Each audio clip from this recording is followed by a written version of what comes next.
So guys, good morning to all of you. আজি এইটো ভিডিঅ'ত মই আপোনালোকৰ কাৰণে লৈ আহিছোঁ বেংকিং এৱাৰনেছৰ কিছুমান টপিক যিবিলাক আপোনালোকৰ এপেক্স বেংক এছিষ্টেণ্টৰ ৰিটেন এক্সামৰ কাৰণে বা ইণ্টাৰভিউৰ কাৰণে হেল্পফুল হোৱাকৈ বনাই লৈ আহিছোঁ মই।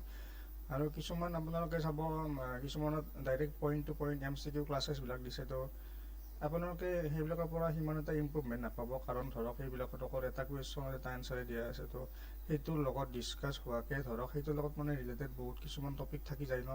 তো মই ভাবিছোঁ যে আপোনালোকৰ কাৰণে টপিক ৱাইজ ক্লাছেছবিলাক লৈ আহিম বেংকিং এৱাৰনেছৰ ওপৰত, যিবিলাকে আপোনাক ৰিটেন এক্সামতো হেল্প কৰিবই, লগতে আপোনালোকক ইণ্টাৰভিউৰ কাৰণে বহুত এটা হেল্প কৰিব। তো সেইকাৰণে ভাবিছোঁ যে মই টপিক ৱাইজ ক্লাছেছবিলাক লৈ আহিম আৰু লাষ্টত টপিকখিনি খতম হোৱাৰ পাছত তাৰে ওপৰত MCQবিলাক ডিছকাছ কৰিম মই ধুনীয়াকৈ।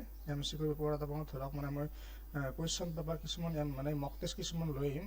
তো সেইবিলাক আপোনালোকে শেষত গৈ পেলাই ধুনীয়াকৈ এটেম্প কৰিলে হ'ল। তো এতিয়া আপোনালোকে টপিক ৱাইজ ক্লাছেছ কিছুমান কৰি গ'লে হ'ল। তো সেইকাৰণে মই ভাবিছোঁ যে আজি আপোনালোকৰ কাৰণে মই ক্ৰেডিট কাৰ্ড ডেবিট কাৰ্ডৰ ডিফাৰেঞ্চ আৰু ধৰক আপোনালোকৰ টাইপছ অফ ডেপজিটছ ইন এ বেংকত কি টাইপত ডেপজিট একচেপ্ট কৰিব পাৰি, ডিমাণ্ড ডেপজিট কি হয় বা টাৰ্ম ডেপজিট কি হয়, তাৰপিছত payment bank and small finance bank কি হয়।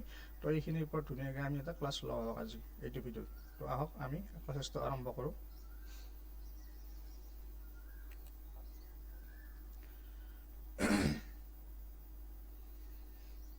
তো চাওক, difference between credit card and debit card আপোনালোকে মানে শুনা পাই থাকে সঘনাই যে মোৰ ক্ৰেডিট কাৰ্ড নাই, মোৰ ডেবিট কাৰ্ড আছে, মোৰ ডেবিট কাৰ্ড নাই, মোৰ ক্ৰেডিট কাৰ্ড আছে। তো ডিফাৰেঞ্চেছটো কি হয় চাওক।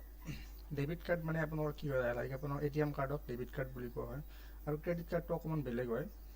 তো debit cards deduct money directly from your checking account instantly, while credit card allow you to borrow funds from the issuer up to a certain limit to pay later. মানে কি হয়, debit card মানে আপোনাৰ একাউণ্টত ধৰক আপোনাৰ SBI এটা মানে একাউণ্ট এটা আছে। তো সেইটো একাউণ্টত আপুনি যিখন ডেবিট কাৰ্ড লাইক ATM কাৰ্ডখন পাইছে, তো আপুনি সেইখন ATM কি কৰিব পাৰিব, আপোনাৰ একাউণ্টত যিমানটো পইচা আছে বা যিমানটো আপোনাৰ ছেভিং কৰা আছে আপুনি সেইখিনি পইচাহে উলিয়াব পাৰিব, উইথড্ৰ কৰিব পাৰিব।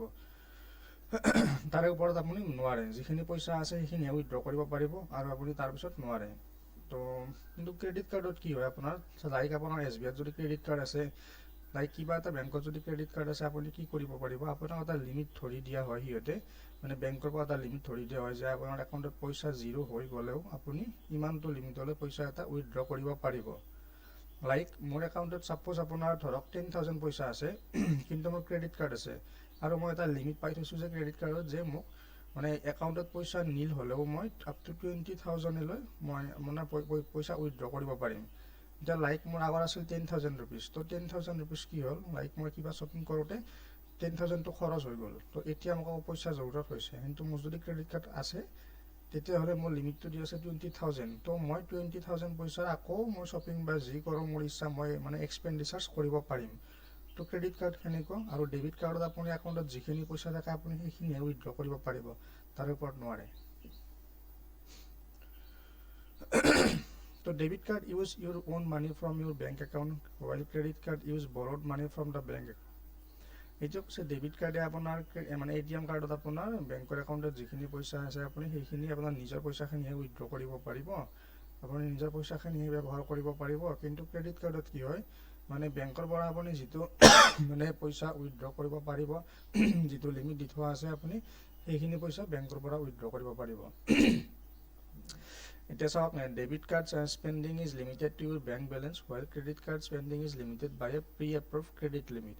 আপোনাক এটা প্ৰি এপ্ৰুভ ক্ৰেডিট লিমিট ধৰি দিব বেংকে, আপুনি সেইখিনিলৈ পইচা উইথড্ৰ কৰিব পাৰিব ক্ৰেডিট কাৰ্ডত, যদিহে আপোনালোকৰ ক্ৰেডিট কাৰ্ড ফেচিলিটিছ আছে। কিন্তু আপুনি ডেবিট কাৰ্ডত কি হয়, আপোনাৰ স্পেণ্ডিংখিনি লিমিটেড কৰি লিমিটটো নিদিয়ে আপোনাৰ একাউণ্টত বেংক বেলেঞ্চৰ সৈতে। বেংক বেলেঞ্চ যিমানটো আছে আপুনি সিমানটোহে স্পেণ্ডিং কৰিব পাৰিব এক্সপেণ্ডিচাৰত। 4 নম্বৰ ডিফাৰেঞ্চটো আমি চাওঁ, debit cards have no interest charges, while credit card charges high interest if the full balance is not paid by the due date. আপোনাৰ কি হয়, আপোনাৰ ডেবিট কাৰ্ডত আপুনি একো ইণ্টাৰেষ্ট দিব নালাগে, আপোনাৰ যিখিনি পইচা লাইক ছেভ হৈ আছে আপুনি সেইখিনি পইচা ওলালে, তাৰপিছত আপুনি একো ইণ্টাৰেষ্ট দিব নালাগে। কিন্তু ক্ৰেডিট কাৰ্ডত কি হয়, আপুনি যিটো মানে সিহঁতক এটা প্ৰি এপ্ৰুভ ক্ৰেডিট লিমিট ধৰি দিয়ে বেংকে আপোনাক, যে আপোনাৰ ক্ৰেডিট কাৰ্ড আছে আপুনি ইমানটো পইচালৈ উইথড্ৰ কৰিব পাৰিব। লাইক ছাপ'জ সেইটো আপুনি লোন লোৱাৰ নিচিনা হৈ গ'ল, লাইক আপুনি 20,000 যিটো পইচা আপুনি এটা লিমিট পাইছে, সেইটো এটা লোনৰ নিচিনাই। আপুনি সেইটো আকৌ সিহঁতক মানে ঘূৰাব লাগিব, ইণ্টাৰেষ্টৰ সৈতে আপুনি সেইটো ৰিটাৰ্ণ কৰিব লাগিব প্ৰিন্সিপাল এমাউণ্টৰ সৈতে। তো সেইটো এটা কি হ'ল, লাইক লোন ফেচিলিটিছৰ নিচিনা হৈ গ'ল এইটো।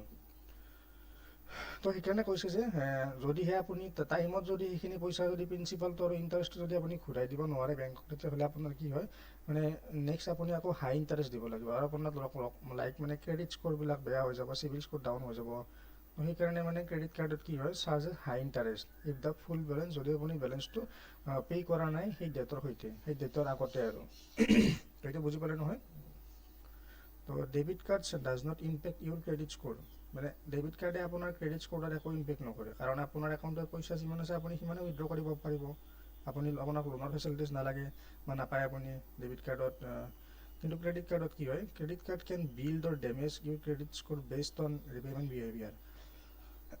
লাইক আপোনাৰ ধৰক কৈছে যে আপুনি নেক্সট মাহৰ 1 তাৰিখে আপুনি এইটো পইচা ৰিটাৰ্ণ দিব লাগিব। তো আপুনি ধৰক 1 তাৰিখে ৰিটাৰ্ণটো দি দিলে, তেতিয়া আপোনাৰ ক্ৰেডিট স্ক'ৰটো বিল্ড হৈ যাব, বিল্ড হ'ব মানে ক্ৰেডিট কাৰ্ডৰ সৈতে আপোনাৰ ক্ৰেডিট স্ক'ৰটো বিল্ড হ'ব, কাৰণ আপুনি মানে টাইমত ৰিপেমেণ্ট কৰিছে। আৰু যদিহে আপুনি টাইমত ৰিপেমেণ্ট কৰিব নোৱাৰে, তেতিয়াহ'লে কি হ'ব, আপোনাৰ ক্ৰেডিট স্ক'ৰ বা চিভিল স্ক'ৰ আপোনাৰ ডাউন পৰি যাব। তো সেইটোৱে কৈছে। আৰু আপোনাৰ নেক্সট আছে যে credit cards generally offer better rewards such as cashback rewards.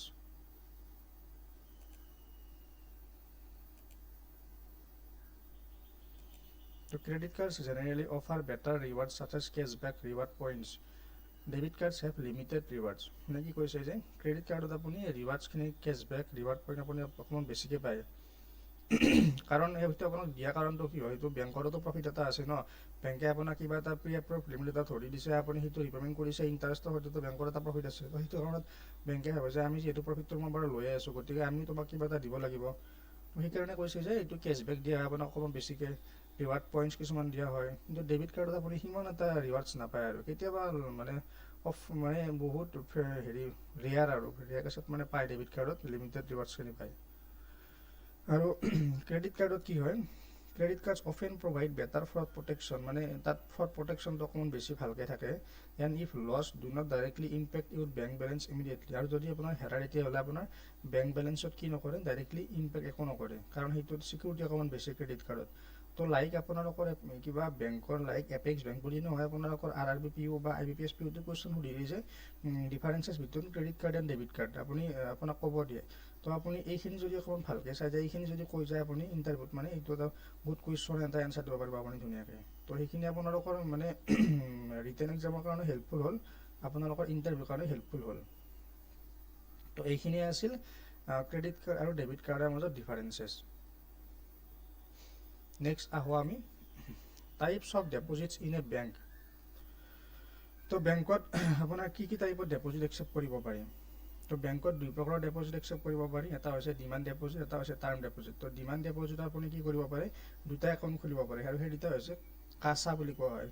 কা মানে কাৰেণ্ট একাউণ্ট, আৰু চা মানে ছেভিং একাউণ্ট। কাছা তো শ্বৰ্ট ফৰ্মত কোৱা হয়, বেংকিং টাৰ্মিনলজিত পৰি যায়। Current account and saving account can be open. আৰু টাৰ্ম ডেপজিটত আপোনাৰ কি হয়, আপুনি ৰেকাৰিং একাউণ্ট আৰু ফিক্সড একাউণ্ট খুলিব পাৰে।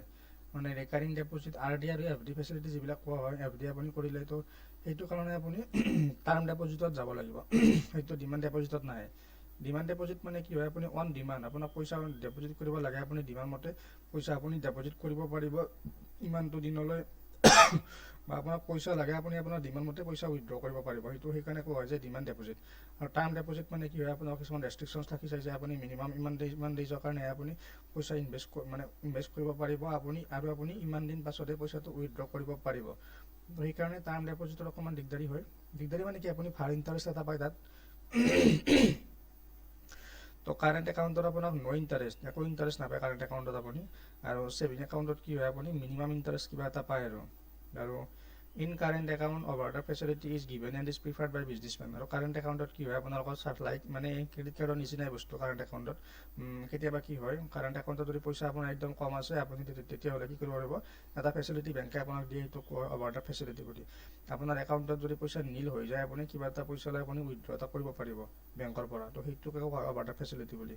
অভাৰড্ৰাফ্ট ফেচিলিটি মানে হৈছে লাইক আপোনাৰ একাউণ্টত পইচা একদম নীল হৈ গৈছে, আপোনাক যদি বেংকে কিবা এটা লিমিট ধৰি দিয়ে, যদি আপোনাৰ কাৰেণ্ট একাউণ্ট আছে, তো সেইটো কাৰণত আপুনি কি কৰিব পাৰে, আপুনি কাৰেণ্ট একাউণ্টৰ জৰিয়তে আপুনি অভাৰড্ৰাফ্ট ফেচিলিটিটো আপুনি মানে ল'ব পাৰে, আৰু আপোনাক মানে যিমানটো লিমিট ধৰি দিছে তো সিমানটো লিমিটলৈ আপুনি পইচাটো উইথড্ৰ কৰিব পাৰিব, বাট আপুনি সেইটো পইচা সিহঁতক ৰিটাৰ্ণ দিব লাগিব। তো সেইটোত মানে সেইটো ফেচিলিটি ক'ত পায়, কাৰেণ্ট একাউণ্টত পায়। আৰু on demand money can be deposit and withdraw, তো এইটো মই ক'লোৱেই। তো ৰিকাৰিং একাউণ্টত কি হয়, ইণ্টাৰেষ্ট ইজ পেইড, মানে ছেভিং একাউণ্টতকৈ ইণ্টাৰেষ্টটো বেছি ৰিকাৰিং একাউণ্টত। আৰু ফিক্সড একাউণ্টত কি হয়, ইণ্টাৰেষ্ট ইজ মেক্সিমাম, তো চবতকৈ বেছি ইণ্টাৰেষ্ট ক'ত পোৱা যায়, FDত। আমি যে কওঁ FD কৰা বুলি, ফিক্স কৰি থোৱা বুলি পইচাটো, সেইটো কোৱা হয় ফিক্সড একাউণ্ট আপুনি খুলিব লাগিব, ফিক্সড ডেপজিট। তো recurring account minimum term 6 months, আপুনি ৰিকাৰিং ডেপজিটটো কৰিব পাৰে আপুনি মানে 6 মান্থৰ কাৰণে মিনিমাম, আৰু আপুনি মেক্সিমাম কৰিব পাৰে 10 ইয়াৰৰ কাৰণে। তো in fixed deposit minimum for 7 days and maximum for 10 days। আপোনাক কুৱেশ্যন সুধি দিব পাৰে যে FD আমি মিনিমাম কিমান ডেইজৰ কাৰণে কৰিব পাৰোঁ FD, তো আপুনি সেইটো কি হ'ল 7 daysৰ কাৰণে আপুনি মিনিমাম FD কৰিব পাৰিব, আৰু মেক্সিমাম কৰিব পাৰিব আপুনি 10 ইয়াৰলৈকে। তো এইখিনিয়ে আছে আমাৰ ডিমাণ্ড ডেপজিট আৰু টাৰ্ম ডেপজিট, লাইক বেংকত কি প্ৰকাৰৰ ডেপজিট একচেপ্ট কৰা হয়, অন ডিমাণ্ড ডেপজিটত কি একাউণ্ট খুলিব পাৰি, কাছা। টাৰ্ম ডেপজিটত কি খুলিব পাৰি, ৰাফা, ৰাফা বুলি কোৱা হয়। ৰাফা মানে মানে ৰিকাৰিং একাউণ্ট, আৰু ফা মানে ফিক্সড একাউণ্ট। তো নেক্সট ভিডিঅ' এটা আহি আছে, তো সেইটো ভিডিঅ'ত মই কি কৰিম, payment bank and small finance bank কি হয়, তো সেইখিনি বস্তু মই অকণ ভালকৈ ডিছকাছ কৰিম। আপোনালোকে এইটো ভিডিঅ' চাওক ভালকৈ। তো ঠিক আছে বাৰু।